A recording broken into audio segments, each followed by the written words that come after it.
નમસ્કાર, હું છું વિક્રમ વકીલ અને તમે જોઈ રહ્યા છો હોટલાઇન ન્યૂઝ.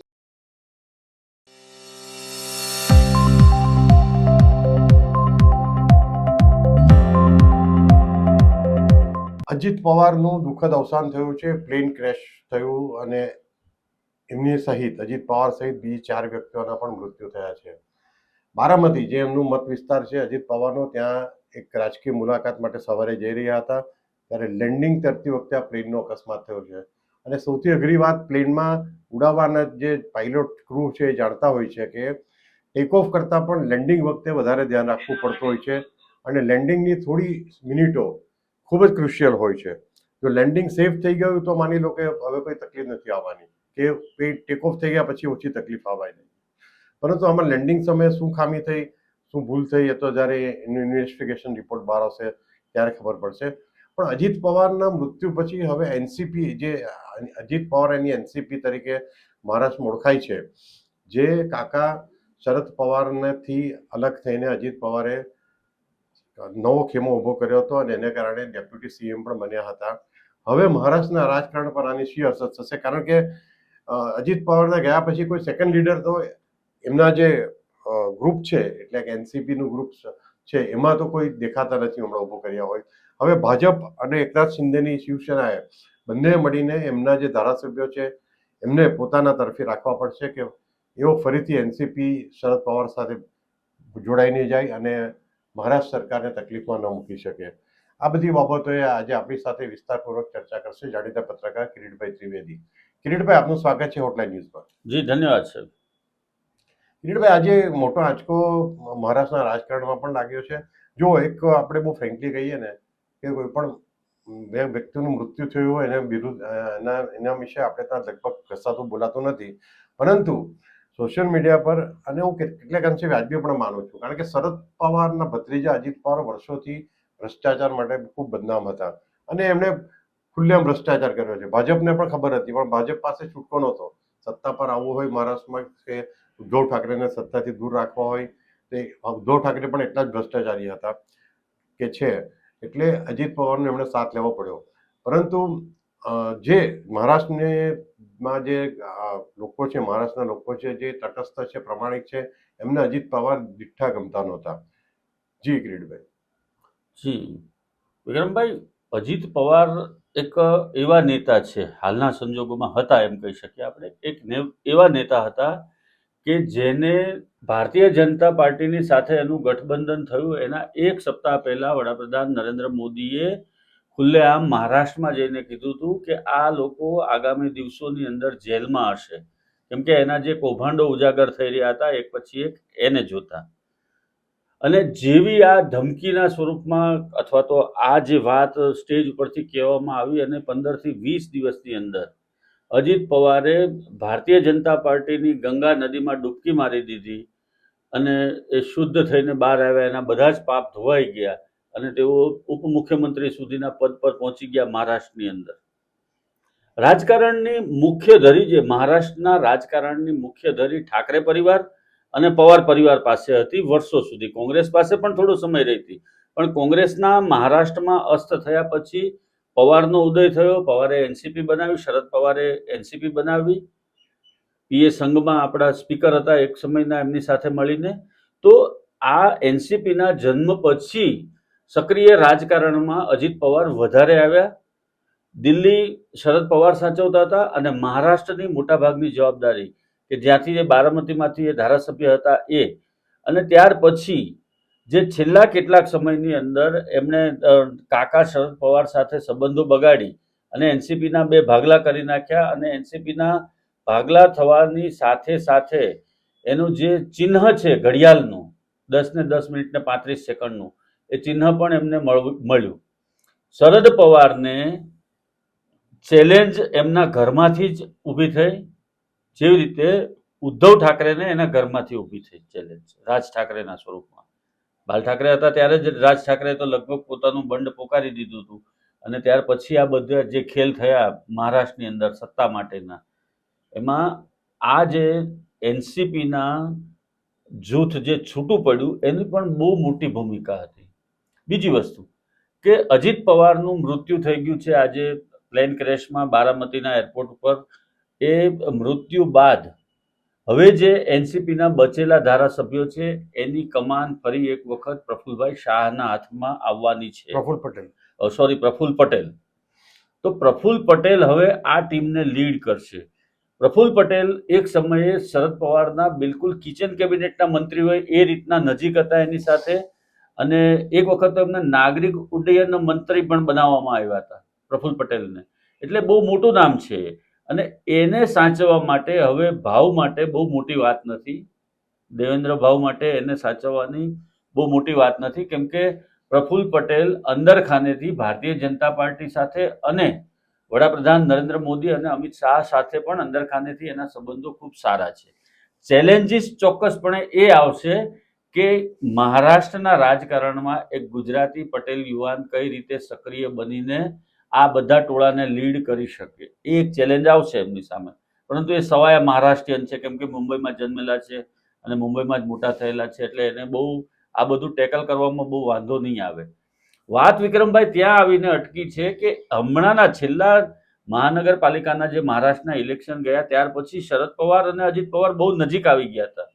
એ લોકો હાથ મિલાવવા માટે તત્પર હતા. એ પણ એક થિયરી છે, અને એ થિયરીને આધારે એવું કહી શકાય કે આ અજીત પવાર ગયા તો એનસીપીના જે એને સાથેના જે સભ્યો હતા એમને માટે તો એક સેટબેક છે જ. એની સાથે સાથે શરદ પવાર અને સુપ્રિયા સુલેને પણ આ એક બહુ મોટો ઝાટકો છે.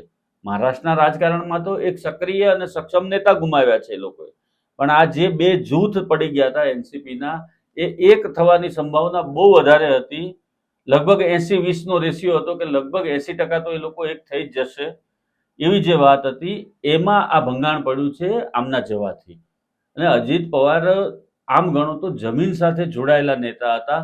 સામાન્ય લોકોના કામ એમણે ખૂબ કર્યા, સામાન્ય માણસોના કામ એ ખૂબ કરતા હતા, અને એના કાર્યકરો આજે પણ આપણે જે ચેનલોની ઉપર જોઈએ છે તો ત્યાં આવે છે અને બોલે છે કે ભાવ ચલે ગયે અબ પતા ચલેગા કે કામ સબ कैसे होते थे, ગરીબો કે કામ कैसे होते थे, આવું એ લોકો કહે છે જાહેરમાં મંચ પરથી.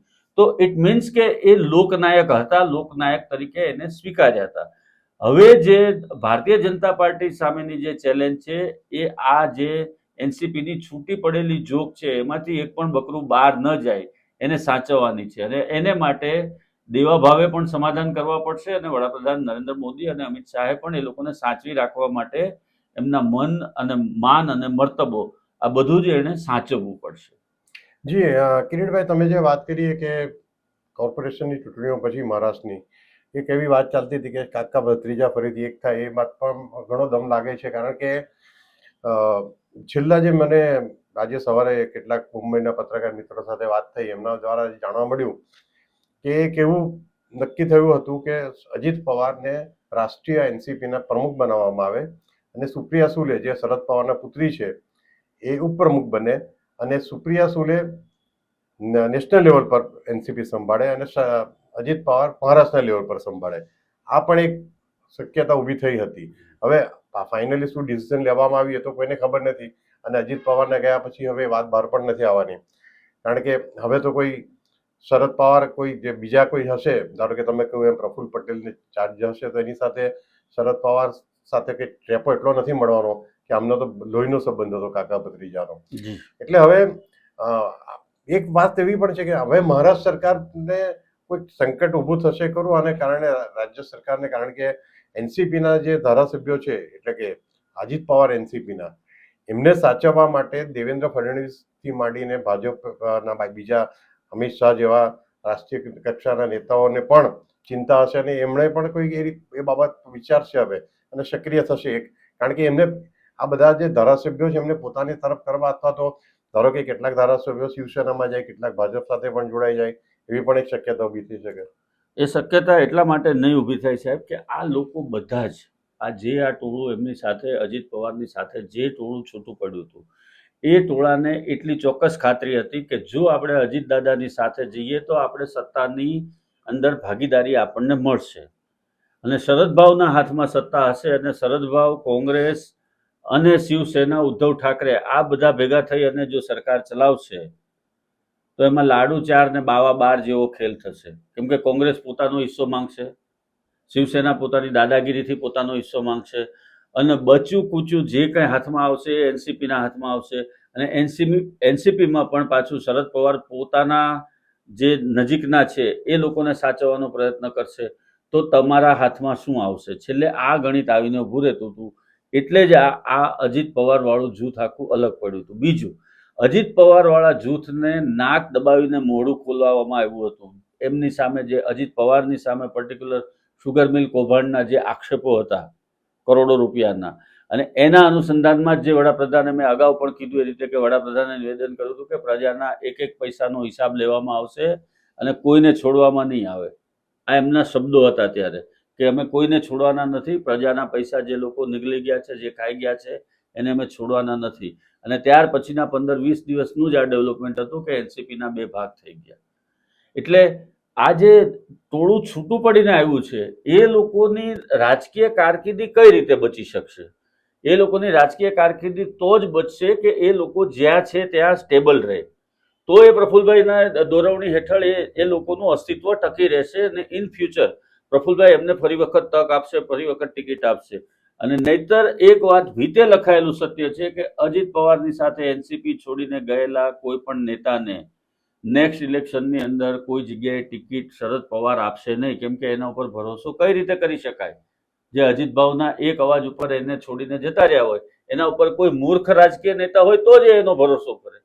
એટલે એ લોકોને પણ એની વાસ્તવિકતા ખબર છે કે અમે અહીંયાથી જેવા ગયા એટલે અમારું 2-3 વર્ષનું જે રાજકીય જીવન છે એટલું જ રહેશે કદાચ, એનાથી વિશેષ કંઈ નહીં રહે.